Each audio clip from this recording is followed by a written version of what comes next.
তোমার অজস্র অভিযোগের বিপরীতে চুপ থেকে দেখেছি কি নিদারুণভাবে তোমার চোখের জলে শেষমেশ সবকিছু শীতল হয়ে যায়। ক্ষমা করে দিও আমার এমন স্বার্থপরতায়। আমি আমি ভালোবাসা প্রকাশে বরাবরই ব্যর্থ। আমি বরাবরই চেয়েছি তুমি থাকো কিংবা থেকে যাও, কিছুটা না পাওয়ার উপলব্ধি তাই। তুমি এমনভাবে ফিরে তাকাও যেন কখনোই আর দেখনি।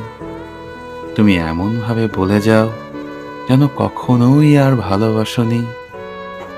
তুমি এমনভাবে চলে যাও যেন কখনোই আর ফিরে আসনি। যেন কখনোই আর ফিরে আসনি।